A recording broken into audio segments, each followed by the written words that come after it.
Hello, everyone, and thanks for listening. So, I um I wanted to talk about something a little bit different because a lot of times people will talk about um, topics like um, Black people in the Black community who have been discriminated by white people, and a lot of times they'll talk about other races of people or other nationalities of people who have a problem with Black culture, Black people, and I don't think enough is talked about classism and people who happen to be Black, but somehow they acquired money or maybe they have a profession where they become um, in a position financially where they are not really viewed as being um, a person that lives either at the poverty level or below the poverty level.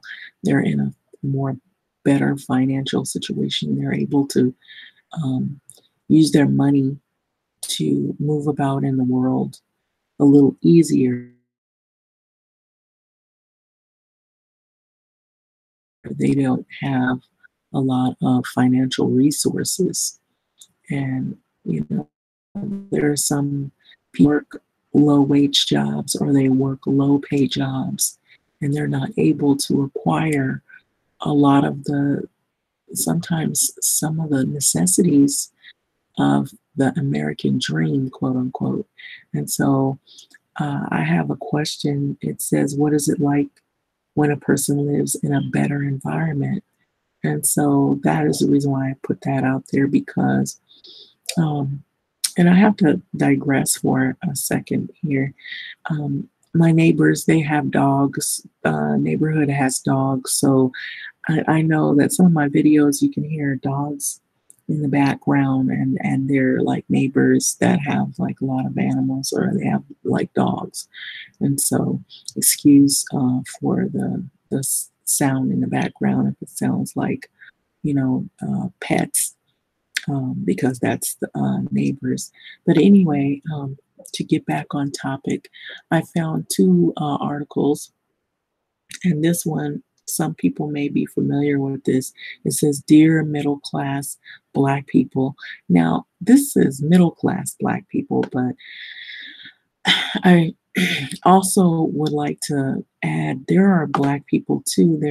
There are some Black people who are beyond middle class. They actually have a higher financial status than even middle class.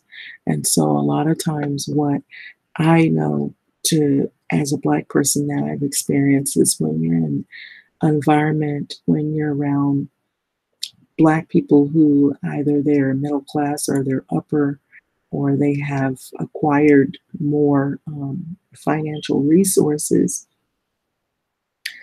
there's a different atmosphere.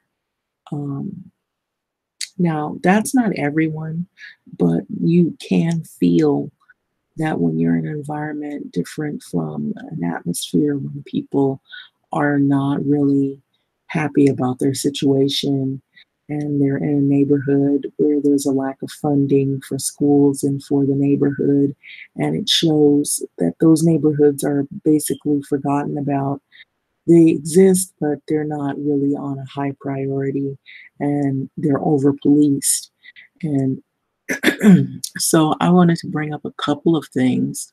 So I was looking at a couple of theories. I don't know if people recall the broken window theory. And so that theory came about because of, people living in neighborhoods that have a lot of graffiti and crime and broken windows, abandoned buildings, such as like Detroit, where you can see that there are homes that have been abandoned and they can sell for as little as $1. The neighborhoods and the areas are plagued with a lot of violence and crime because there's no care to the neighborhoods. And so that's sort of a tidbit of the broken windows theory. There's more to it. And so I wanted to kind of go uh, a while into this. So I'm going to start reading. This is by Kelly Burton, a contributor. She's a top philanthropist advisor at a startup foundation. And so I'm going to delve into a couple of things. I think I've experienced some issues behind classism because if even though you're an educated Black person, if you don't have financial resources, you still can be treated by someone who is a Black person who maybe they're better off. They can sometimes treat you as if you're marginalized, even though you're both from the same culture. If you don't have the money they have, if you don't drive the cars they have, or if you don't believe in the same beliefs, sometimes I've had that to happen when there's sometimes Black people that are part of Christianity, or they're part of a religious group, or they possess more wealth, or if you are more of a Black person, that you're more um, liberal in a sense that where you try to see the good in everyone, even if it's people who are LGBTQ people. And, there's a big problem in the Black community with homophobia. And so a lot of times, even if you make comments that are positive about LGBTQ, African Americans, Black people per se, if there's another Black person and they're in a situation where they feel that they're opposed to that political topic, sometimes you can be ostracized and shunned just for making positive comments towards people in that class. And so, also, if you are educated, but you just happen not to have a lot of money, you can be treated sometimes poorly by your own peers who, if they went to a top school, or if they possess more financial resources, they can be Black the same as you, and they can treat you in a fashion where the very people that you hear online or you see in the news that people claim that are discriminatory, they then become discriminatory of one another by class, by whether you possess a certain amount of money, or if you have a school of, a high prestige, because there are schools that are, considered in the Black community of high prestige, um, you know, uh, which they call historical Black colleges and institutions, HBCUs. And if you are not a person that has attended a school like that, or you don't have a certain amount of education, or you don't possess a certain amount of money, or you're not from a certain class of people, sometimes your own Black peers can look down on you and they'll deny you of housing. Sometimes they won't even recommend you live in particular neighborhoods because you don't possess the same education, or you don't have the same money, even though you may work and you can save money, or you're good at, your finances on what you can and cannot spend. That's not enough for certain people who feel that they're in a higher status than their peer. And so this right here is an article that I had ran across, and it's entitled Dear Middle Class Black People. And so it goes on to say that if the educated Negro could go off and be white, he might be happy. The large majority of this class then must go through life denouncing white people because they are trying to run away from the Blacks and decrying that Blacks because they are not white. So Carter G. Woodson, The Miseducation of the Negro. Okay, so when my mom told me we were leaving Camden, I was glad. As a small child, I loved my elementary school, and it was a half block from our house, so close that my mom could literally watch my sister and I walk to school every day. So it was there that I learned I was young, gifted, and black. And so I don't know if people recall. Um, Nina Simone, she did a song and it was a classic. It was entitled Young, Gifted, and Black. So I felt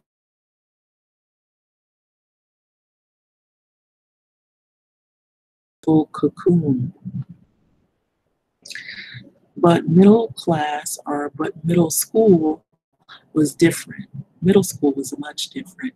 So, aside from the general trauma associated with entering middle school, I had to tackle the sixth grade without most of my close friends, many of whom to other schools outside the city because anyone or everyone knew that Hatch Middle School was rough. So the school's reputation caught up to my family part way through my sixth grade school year when my parents heard through the grapevine that one of my schoolmates planned on bringing a knife to school the next day so that she could stab me. That was it for them. And I never went back to that school. So my school trauma. In separating from my father, my mother became wholly concerned with finding a safe community for her girls to live in, one of that she could afford and had great schools. So Camden was not that. So we left Camden. The post-civil rights era of the 70s, 80s, and 90s was a peculiar blip in the Black experience in this country. In many respects, the civil rights movement was our finest hour, producing a cascade of new rights and the promise of equal opportunity for all. However, the backlash was crippling. The wholesale attack on Black leaders, both state and sponsored, otherwise was completely debilitating. So the seeds of hard fought policy change were quickly snatched at the root by the Reagan administration, hell bent on dismantling whatever social advances it could, while effectively closing off the nation to further social progress. And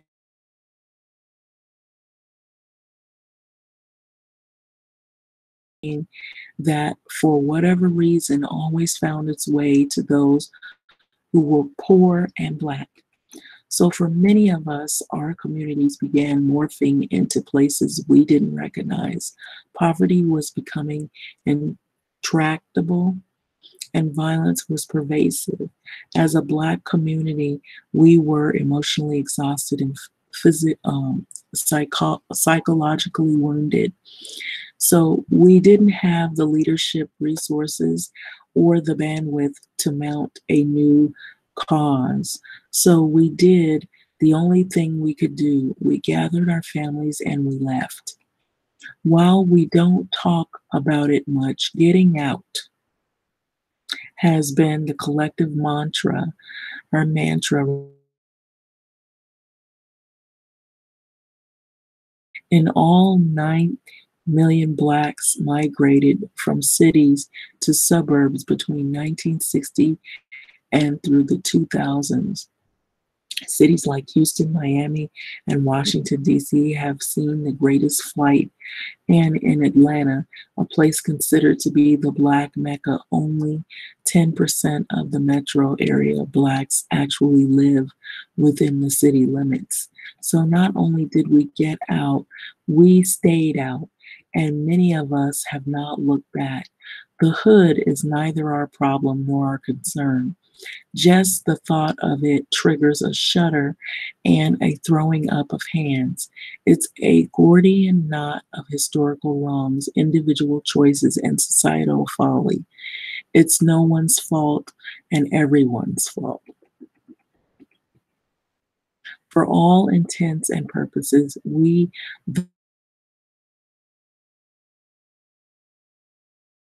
relish and calm of the suburban life and hope that if we just fly below the radar, we'll be given the same opportunities and access as our white neighbors. Key to this is telegraphing in every way possible that we are a different sort of Black person, a smart Black person, a successful Black person, a Black person with well-mannered and articulate children.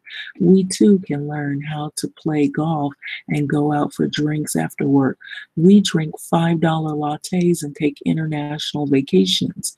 We're the new Black and worthy integration, worthy of being seen just like you. We are different, and we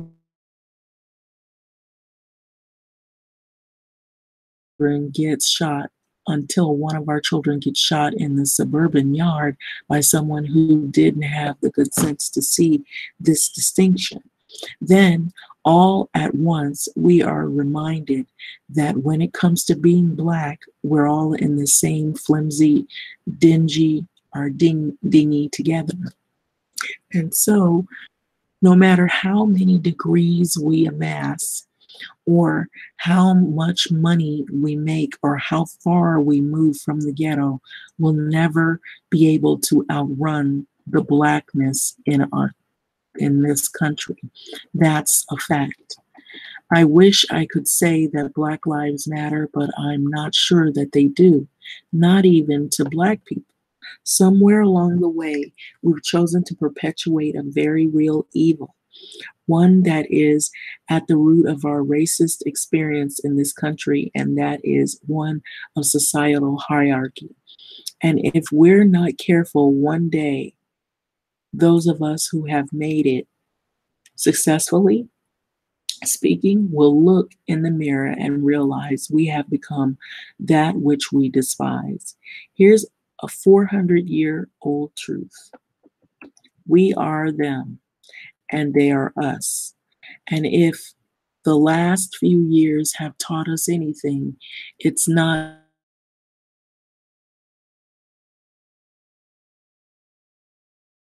our fates as Black people in the country are inextricably linked, and shame on us for thinking otherwise. There is so much work to do. But first, we must accept the responsibility that a lion's share of the work of restoring hope within the communities we've exited lies with us. I know it's not fair, but when in this country has our plight ever been fair? If not us, then who? So here is the big question. What is our work, and where is our cause, and what is our fight? I don't want to be remembered as the generation that stood on the shoulders of the ancestors just to get out and get theirs. We owe our foremothers and forefathers more than that. We owe the communities that forge our dreams and made us tough, resilient, and resourceful more than that. We owe our children a legacy that is more than that. And I want future generations to be able to see that we reached back, we closed the loop, and we finished the race and finished it strong. So I don't know the way forward. God knows. There's nothing about this path that seems clear, but something in my heart tells me that the journey begins with finding our way back home. Somehow we've got to find our way back home. And so this right here is by called Dear Middle Class Black People. And I thought it was an interesting, much a synopsis of what my point is. And when people acquire wealth or they decide to move out of quote unquote ghettos or the hood, how they become the very people they despise. And so this right here is another article. It's in the Rutgers Review, and it's called Classism, America's Overlooked Problem. And this was February 10th, 2018. The American dream is a common trope in much of the U.S. mythology. The core of the ethos is that with hard work and dedication, anybody can achieve success and prosperity. And so while optimism and perseverance are admirable traits, the path to financial success in the U.S. is not as simple and straightforward.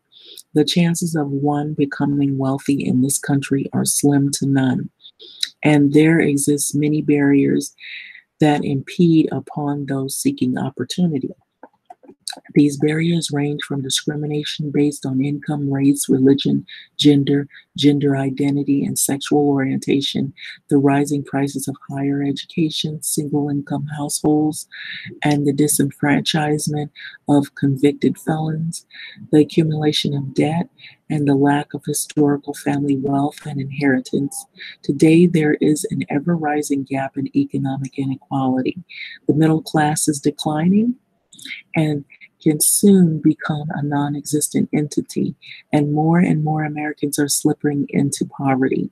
As the middle class continues to shrink, the poor continue to struggle, the extremely affluent, the 0.01%, and their wealth continue to grow and prosper. In many ways, it is expensive to be poor, and being from the lower income household makes success much harder to attain. The effects of poverty can lead to stress, and the studies have shown that lower class Americans exhibit higher signs of anxiety and mental illness.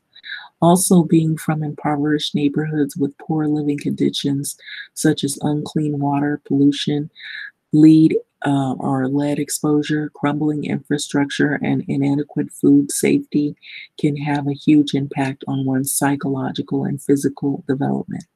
Another impact factor or important factor to note is that poor neighborhoods have underfunded and overcrowded school districts.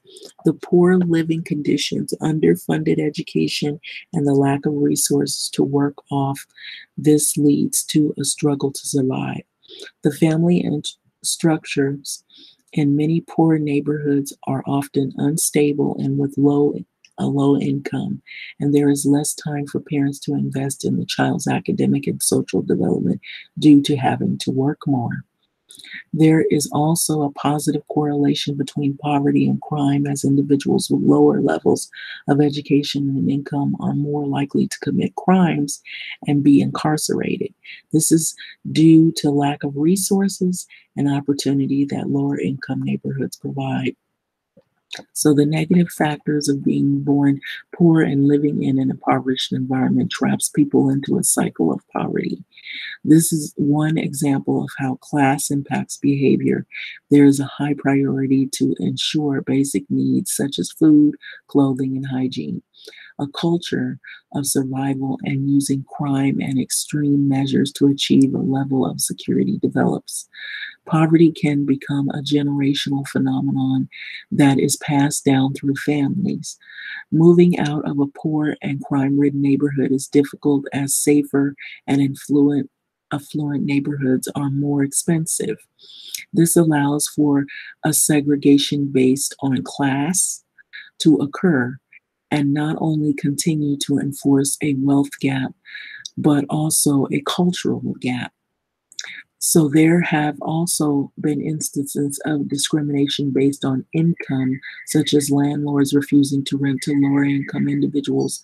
Many of the government assistance programs also mostly benefit the middle to upper class, such as mortgage tax deduction, tax-free Social Security income if households' income exceeds $118,500, and retirement plans such as 401k, which is only offered by select employers, usually high-paying ones. etc. So there is also racism involved in housing discrimination, in which banks can refuse to lend money to people of color despite meeting qualifications. This practice has a history in the United States called redlining, which involves denying financial services through increasing prices to neighborhoods based on their ethnic and racial composition. So, redlining contributed to historical poverty in the Black population due to denying home ownership, which prevents inheritance of property. Many of the American social issues, such as racism, ethnicism, misogyny, homophobia, and transphobia, can be intersected with classism. For example, the Black, Latino, Native American population in the United States are still disproportionately impoverished. This is the direct consequence of slavery, colonization, and the Jim Crow laws. This is systematic racism that, at its core, women and LGBTQ community are also more likely to be impoverished due to discrimination based on gender and sexual orientation and gender identity. Historical research dictates that the construct of race was created to maintain a permanent class hierarchy and assert white superiority in order to justify colonization and enslavement of people of color. Furthermore, centuries of patriarchy and heterosexism played a big role in disenfranchisement of women and LGBTQ people. So, in fact, in 30 US states, it is still legal to deny employment and fire individuals based on their sexual orientation and gender identity as well. So the American prison population is overrepresented by lower class citizens of all races and marginalized groups such as Black people, Latino people, and LGBTQ people that make up the significant segment in the prison system. So throughout the history of the US, the prison system has served as a confinement center for people, many people who belong to the marginalized groups. Incarceration rates for non-white groups is higher than average, as is the incarceration rate for sexual minorities and the poor. So for crimes such as drug possession and theft, Black Americans face longer prison sentences in comparison to white people. So the Reagan-led war on drugs of the 1980s particularly targeted Blacks and Latinos in inner cities. HIV criminalization laws also disproportionately affected gay and bisexual Black and Latino male population who mistakenly and unknowingly spread the virus.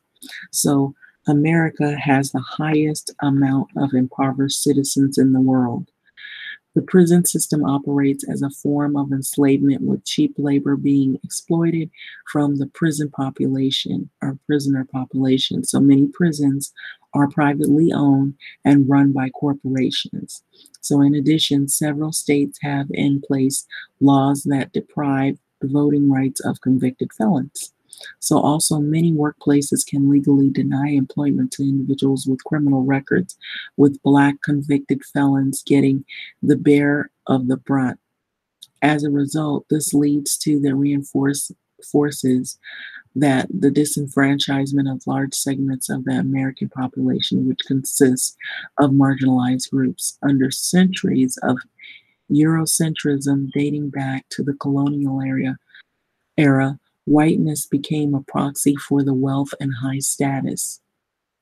Even today, the ideology is still prevalent and superior because the Western world, which is composed of predominantly white countries, is portrayed as wealthier, civilized, and more developed in the media, despite some developing and struggling Latin American and most Eastern Europe countries being predominantly white.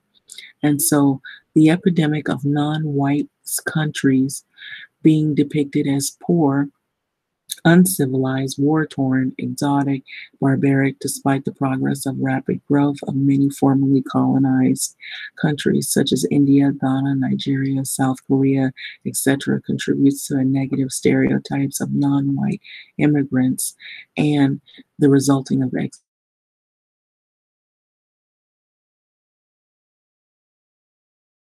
slavery and colonialism still remains present as dark-skinned people of color are discriminated against in society and the workplace. So while white and lighter-skinned people of color enjoy higher positions and opportunities for better jobs, the phenomenon of white privilege grew out of the creation of race in the 16th century and the belief that Europeans and their descendants were the superior race, thus the only ones worthy of ascending to a higher class. So even first the family names associated with European, excluding Hispanic or non-Christian heritage, the culture can make an individual a target for discrimination. So however, white people are also victims of classism and many live in poverty. Okay, so despite the majority of the wealth in the US being held by white Americans, the majority of the American lower class is also white. Another important fact is that the majority of American prison population is white and also suffer the same disenfranchisement upon release. So white privilege does not always trump classism, but does help given the Eurocentric sentiment that are embedded in Western post-colonial society. A lower class white person still has more opportunities handed to them than a fellow lower.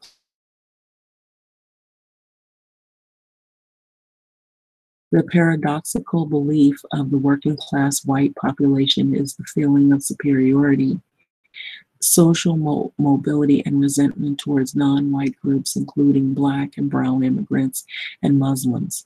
The dominant culture of the US or United States is one of white exceptionalism, which is reinforced through the media and society. However, a poor white person has a parallel struggle to a poor person of color.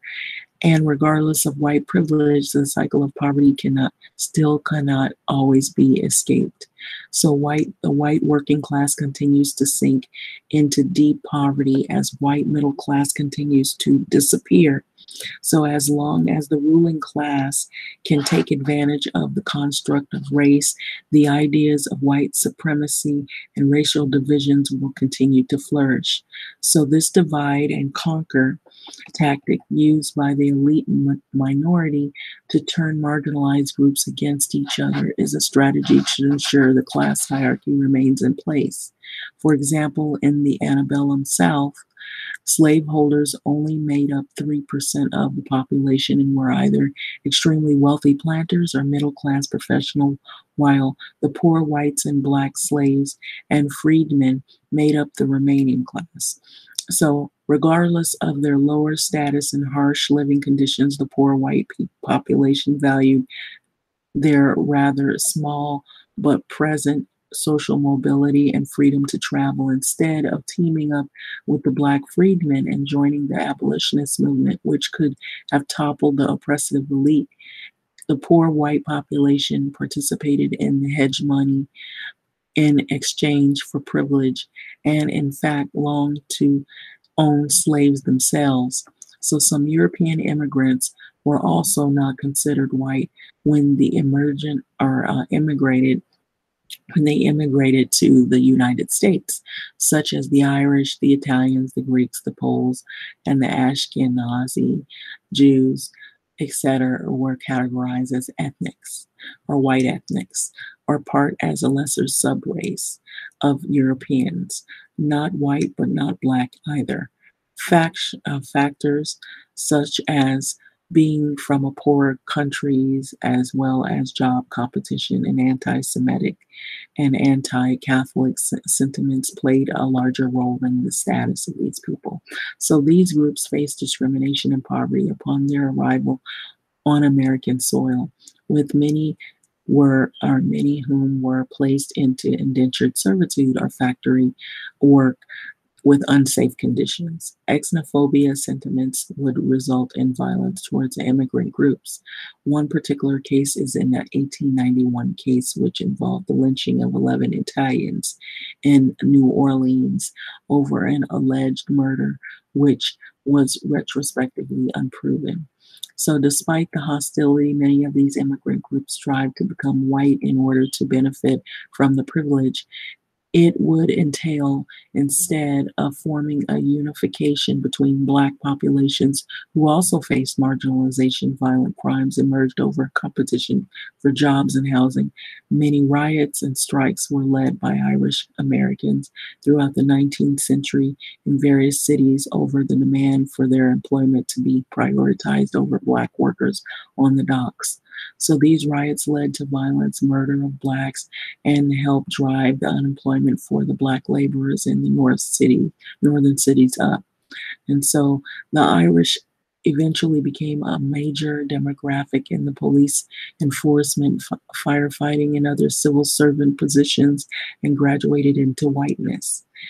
After WW2, which is World War II, the definition of whiteness expanded to include all peoples of predominant European descent and also people from Middle East, North Africa, and Central Asia, despite white privilege being given primarily to European descendants or European passing individuals.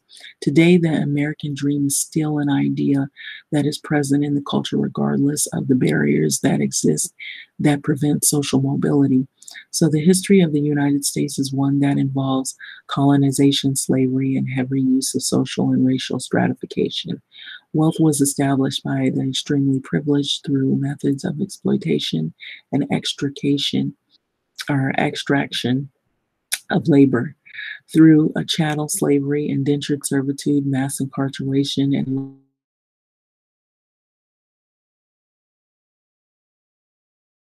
bottom of the society.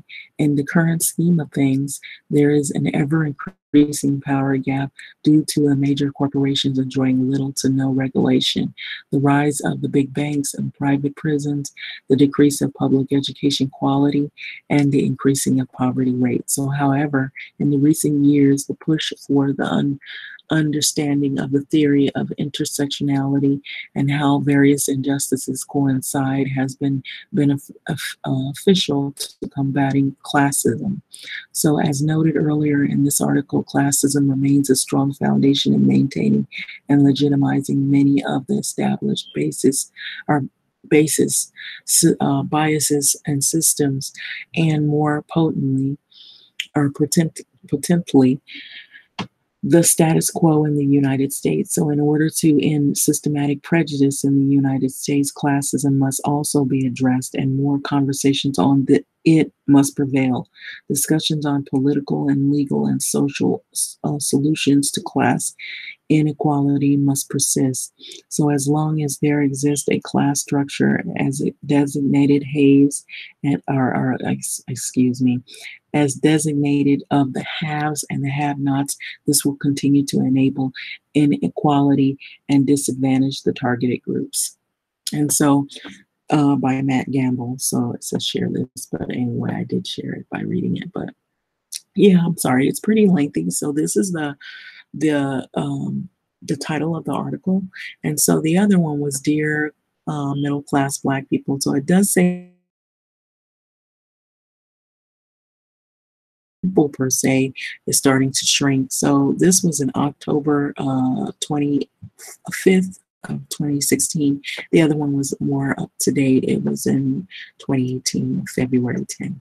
So it's still persistent. And so what I've experienced when I go to a neighborhood, and I live here in California, and so I've been to neighborhoods that are quote unquote good neighborhoods or safe neighborhoods.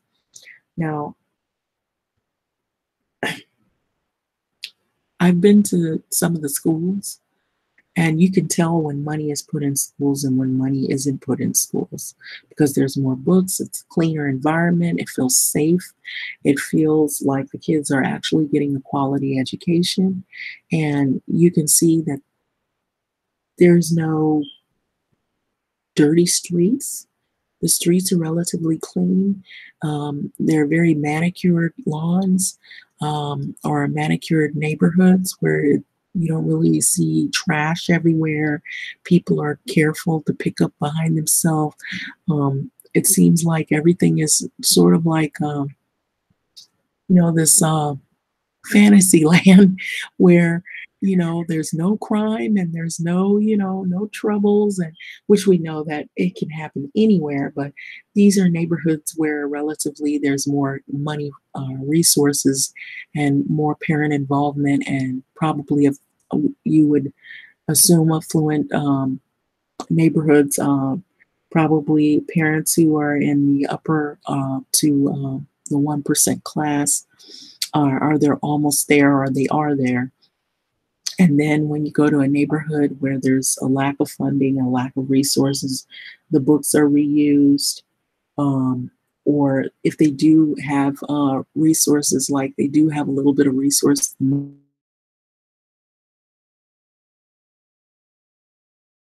it's going in the pockets of administrative people who are higher up in the positions, and they're somehow getting the money, and less money is being funneled down to the school supplies and the needs of the children. And the people who don't make as much money, that's what happens. They continue to not make as much money, and they don't get any pay raises. Rarely do they receive any pay raises at all. And there's not much room for career advancement unless you uh, somehow are able to go back to school. And then with that's a problem because of the high cost of education. And then people don't want to have to take on a loan because that may stop your chances of ever acquiring a house. Um, Unless you have an incentive. And for one while, they were giving incentives to instructors or people that wanted to teach in high risk neighborhoods such as neighborhoods that have like gang infestation or crime or high crime levels, or they have situations where there's a lack of funding, or there are neighborhoods that have been kind of pretty much marginalized. They would give incentives to instructors if you wanted to teach in those areas, that you can, they would help you in trying to find homes, but you'd have to live in those neighborhoods, or you'd have to, you know, um, go to school, and then they would offer a loan forgiveness if you would help in the community, and you have to commit to at least 4 years of teaching. And so I don't know if those opportunities still exist. Some people who have come from the neighborhoods would partake in those opportunities, and those who hadn't come from those neighborhoods, some would still partake in the opportunities, but then they would take the house they've owned, or that they finally pay off if they do, or they sell the house and they move to another neighborhood, but teach in an impoverished neighborhood, and then they, go back to their nice neighborhood where there's less crime perceivably.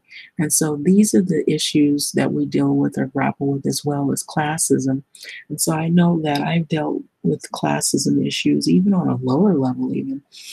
Some people, maybe if you don't have a lot of money, but you possess a lot of education, sometimes you can get discriminated by your peers who don't happen to have that education. It can be a reverse situation where they find that you are able to be more affluent, um, by knowledge, maybe not by resources in terms of financial stability, but you possess something that could get you a marketable skill. Your marketable skill can be used to get uh, greater opportunities in the workforce, possibly. So sometimes people will become angered by that. Instead of them seeing you as a door opener, that possibly maybe that there is hope, there is a way, maybe that person can acquire something that can open doors for more people like us. Sometimes it is the reverse. Sometimes there's a reverse where you're discriminated against because you're able to read or you're able to write well or you're able to, articulate things well. And so then too, it even with having education, if you don't have or possess income, sometimes people who are more wealthier in the Black communities will look down on even people that, even if you are educated and you're able to speak for yourself, you don't have the money that they do. And so a lot of times you're looked at as being ostracized. So it can work in several ways. Then you can also be treated bad. Even though you possess the education, you may not possess the wealth. Your male counterparts will look at you as, well, you're just an educated woman that I can still try to manipulate at best. And that doesn't safeguard you necessarily. So it depends. There's a lot of ways to look at this, but from what I've noticed is that I have been in situations where there are Black people who seem to be really well off. Sometimes will have trouble even speaking. They kind of look you up and down as well, and so there, sometimes you also can be steered. You can be steered in housing away from particular opportunities simply because you don't have the money and you don't possess the funds.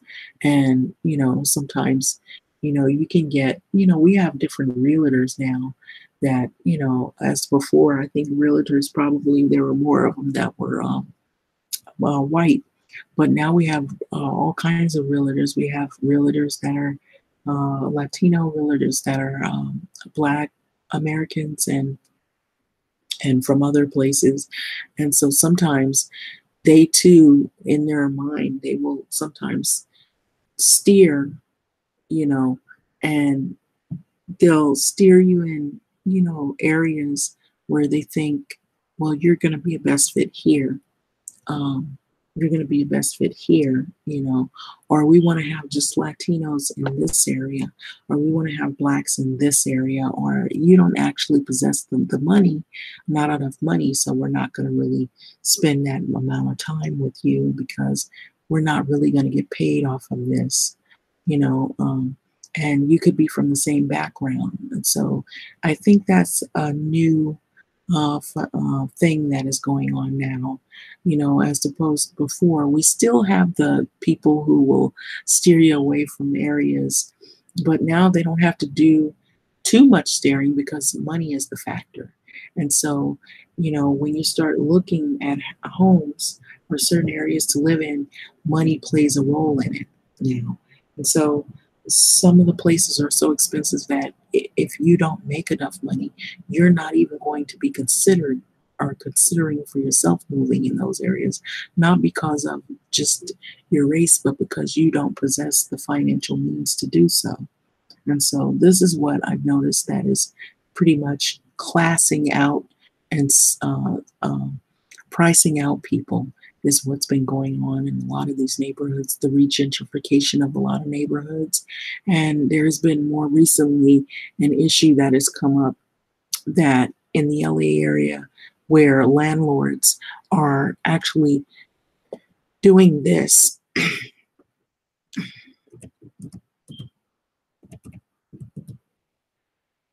They're paying money to tenants to leave. And so this is something, I don't know if people know this, but there is a such thing called tenants have the right in LA. And so this is a new thing that has been happening now. And these are your rights if you're a landlord and you want to buy, the landlord wants to buy you out. And this is by Jason McGahan. And this was 2017 in November. So the property value is steadily rising throughout Los Angeles. It is that the building owners and landlords are looking for ways to charge 2017 market rate rents on some of the units of approximately $624,000 rent control units in the city that estimates coming from the rent control division than 2,600 rent control units since January of 2016, according to the report released in October by the nonprofit Coalition of Economic Survival, which keeps a quarterly tally. So the latest apartment list of Los Angeles rent report found that compared with that the same period last year. And so the city's rent stabilization, which is RSO, limits rent increases to 3% a year. So, but landlords in LA can circumvent the RSO through cash buyouts known as voluntary vacate or cash for keys. And so that's a new thing that's happening here in Los Angeles. A rent-controlled tenant accepts such a buyout and moves out, the landlord is free to increase the rent as high as the next tenant agrees to pay. And so at which point the RSO rent increases limits apply to higher amount. And so affordable housing advocates have long argued that the cash for keys agreements become more common as the rental markets gets more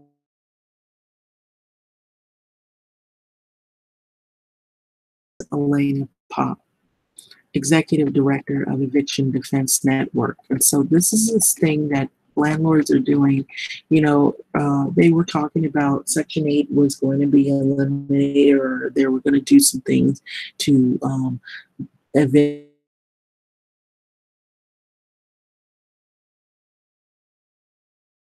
Well, now buy people for a long number of years. And if you are a person like that, they will offer you cash for your apartment so that you can move. And the offer looks good, but there's a scheme behind it. And so the state law known as the Ellis Act allows property owners to mass evict tenants from rent-controlled apartments regulated under rent statements and convert them to condos or begin anew. So cash for keys offers can be useful to expedite the process and vacating rent control buildings through the Ellis Act. And so this is what they're doing, but they're not telling people who don't know any better. And so if you don't investigate this, you're thinking you're getting a big payout. Oh, wow, I'm getting this money. But there's a scheme behind all of it. And what they're doing is they're driving up the cost of living in these areas that were once family or middle class or lower income areas, neighborhoods. So city housing records show that starting in 2016, the majority of rent control units that landlords requested be removed from the housing market under the Ellis Act were already vacant.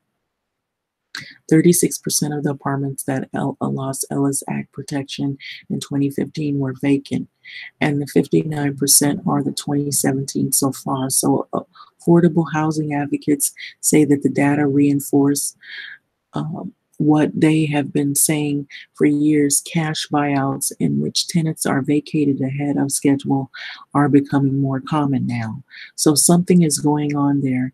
And our conclusion is either there's a lot more tenant buyouts going on, or there's a lot more intimidation and illegal harassment to get tenants to move out thinking they have no choice, says Larry Gross, executive director of the Coalition of Economic Survival. So in January, I'm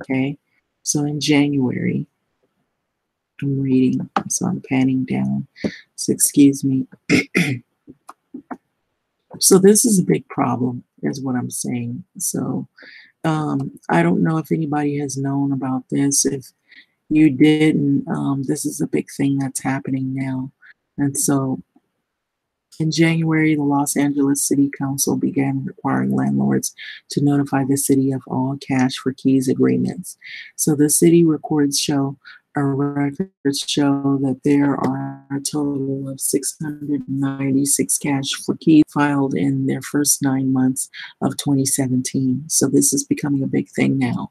So Gross says that many people living in rent-controlled units are unaware that in the event of the Ellis eviction, aka no-fault eviction, tenants are guaranteed payment in the form of relocation assistance.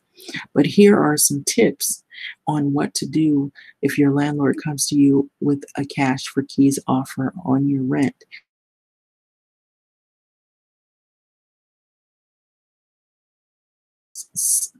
Specifies how much landlords must pay tenants to move out of the rent control unit, and that amount is a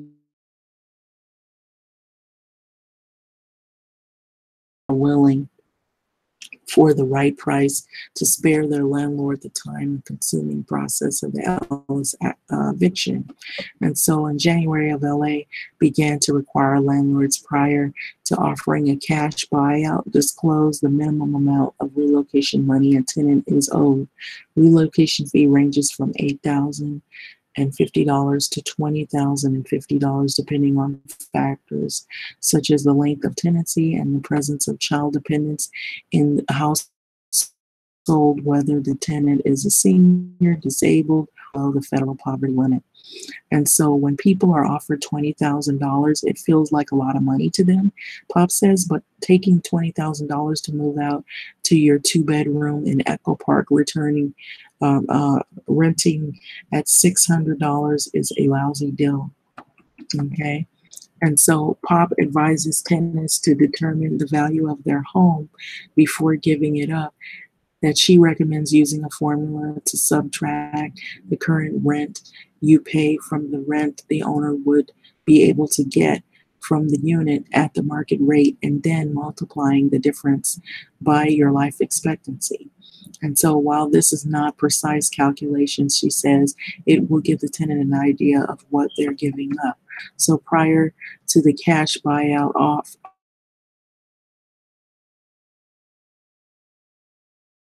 to not accept the offer, and that they are protected from the retaliation of the landlords if they choose to turn down the offer. So tenants have the right to consult an attorney, a housing advocate, or the city housing agency before deciding on an offer, and the right to change their minds and rescind the offer within 30 days after it has been signed. So Gross says that despite the city's efforts to more closely monitor cash for keys agreements, illegal evictions continue to be a problem here in Los Angeles. And so he says that tenants of an apartment building on James M. Wood Boulevard, Westlake, came to his organization with the notices from the landlord that informed them that the building was being converted to condos and that they had 90 days to move out. And so this is a case that really happened. True story. But the legal eviction procedure under the rent stabilization ordinance, 120 days to move out, with the opportunity to extend it to at least a year. So despite the new city regulations, Gross says landlords still have little to lose by trying to evict tenants illegally. So the key to all of this, Gross says, is that the tenants need to know their rights, and a lot of people don't. And so a lot of people that are living here in LA are living, some people that live in are living in, dense areas that they're now learning of all of this, where they can raise the rents, and that there's a market rate for rent. And so they're using all kinds of tactics to up people's rent, whatever things they can use. And now, which is called cash for keys. And so I just thought I would bring that to your attention. That's also another issue within this whole thing. And some people call this also ethnic cleansing, because what they're doing is it's a different type of thing, which kind of goes back to the classism thing, where they want wealthy people to move in the apartments while they move the lower income population people and families out. And so I thought these were some really important factors. This wheels spinning in my head, but these are some things that have been going on in the LA area. They're in other areas, other cities, that this has been going on. And so that's why it also contributes to the gentrification. So this is a tactic that's been used um, more readily. But with that having said all of this, what are your thoughts and your feedback on this? Um, this is something that is pretty prevalent now. And if you have these issues, this is something that, don't be surprised if they come to you with these offers.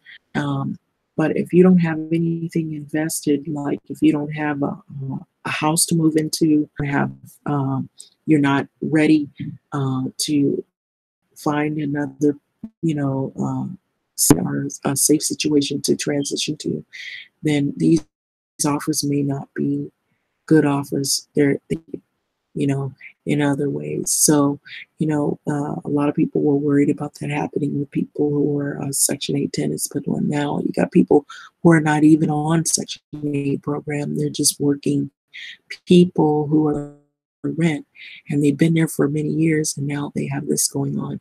So they're also trying to price out people even if you're not on those programs. So for those of were people that were making fun of people who are on Section 8 programs. Well, there are people that aren't on Section 8 programs who are paying regular rent, and they're working paycheck to paycheck, or they're not making that much.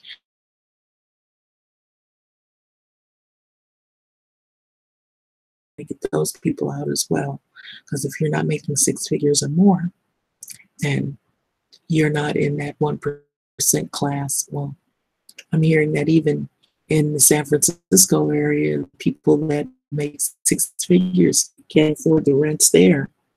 That's how bad it's getting. But anyway, with that being said, I'm going to leave this video go, and thank you for listening.